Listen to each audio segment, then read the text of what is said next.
জিলহজ মাসের আরেকটি স্পেশাল বা বৈশিষ্ট্য হলো গুরুত্বের দিক থেকে, সেটা হলো এই মাসেই আল্লাহর বান্দারা হজ পালন করে থাকে।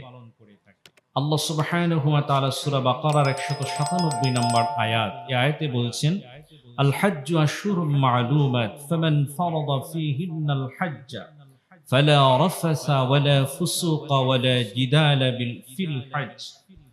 আল্লাহ বলছেন যে হজের মাস হলো নির্ধারিত, তারপর যে কেউ মাসগুলোকে হজ করার ইচ্ছা পোষণ করবে আল্লাহর নির্দেশনা অনুযায়ী সে এই কাজগুলো করবে। তাই হজের মাস হলো তিনটা, শাওয়াল, জিলকদ এবং জিলহজ।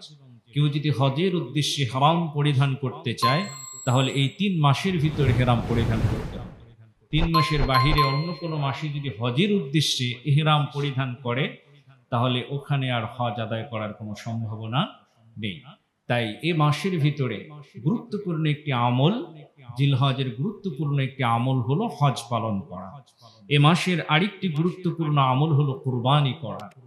জিলহজের 10 তারিখ থেকে নিয়ে 13 তারিখ পর্যন্ত মোট 4 দিন বা 3 দিন এই কুরবানি করাটা আল্লাহ সুবহানাহু ওয়া তাআলা উম্মতে মুহাম্মাদীর জন্য ফজিলতপূর্ণ করেছেন এবং সমর্থবানদের জন্য আল্লাহ সুবহানাহু ওয়া তাআলা বাধ্যতামূলক করেছেন।